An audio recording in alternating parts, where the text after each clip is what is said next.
Sumbul says, can we take an oath on the Quran? If you look in the books of fiqh, you will find that taking an oath is something of great seriousness. And Allah Azza wa Jal told us that those who take oath falsely so that they can gain something of these worldly materialistic things around, Allah Azza wa Jal would not look at them, would not speak to them, would not purify them, and would punish them severely on the Day of Judgment. Because taking Allah's name in vain is a very serious issue in Islam. So now, from that, if you go to Kitab al-Shahadat, for example, in Sahih al-Bukhari, you will find that in the book or the chapter dealing with testimonies, he made a chapter on the ruling on taking an oath at a specific place of importance, a sacred place, such as Maqam Ibrahim in the Haram, or Al-Multazam near the Black Stone. And he says that some scholars, some of the Salaf, used to think and believe that an oath at such a sacred place is far greater than any other. Others in Medina, for example, and this was reported among the companions, whenever there was a dispute over something that was big, and one had to take an oath, had to swear by Allah that he is not the perpetrator or he is not the one who took the money, etc., just to clear his reputation. And to win in that case, they used to say, don't take the oath here at court, go to the mimbar of the Prophet ﷺ in the Masjid of Medina, as was reported with Zayd ibn Thabit and Uthman ibn Affan and others. So scholars, some of them, concluded that whatever makes the oath greater and more serious in effect is better. Others, in another chapter in Sahih al-Bukhari and others, he also emphasized on the time. So we have, for example, in the Quran, that the testimony after Asr prayer.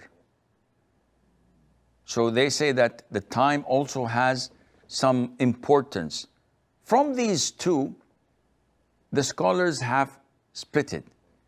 Some say that only the name of Allah is sufficient, because other scholars said, no, you have to add more to that.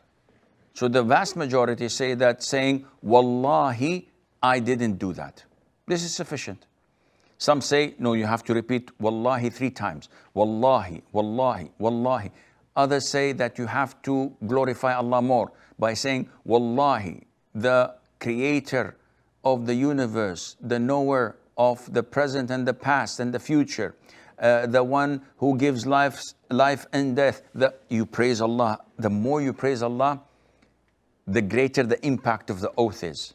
So the person giving that oath becomes fearful of Allah, rather than saying, Wallah, I didn't do it. But if you glorify Allah, the giver of life and death, the provider, the one who holds people accountable on the Day of Judgment, the owner and the sustainer of this universe, then the person, fear of Allah would enter his heart and he would refrain from lying. So this is what scholars say, because they've divided. Some say, saying Wallah is enough. Some say, no, you have to praise Allah more and more and glorify Him, so that the oath would be of great impact. This leads us to putting your hand on the Quran. This was never done by the Prophet ﷺ. It was never done by the great companions of the Prophet ﷺ. And it was not done by the Tabi'een. So to place the hand over the mushaf is not part of the sunnah. And if you go an extra mile and say it is actually an innovation, you wouldn't be far from the truth. Though there are scholars who said that it is to emphasize the importance and the danger and the greatness of the oath by Allah's name. Yes, some scholars have said that.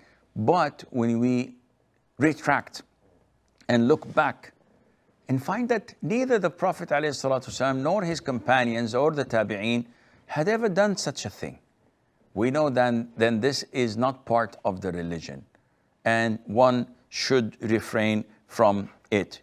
Having said that, if a person was forced, like in some courts, for example, or it was an issue or a matter of life and death, and he was forced to swear by placing his hand on the mushaf, inshallah, he would not be sinful for that, and Allah knows best.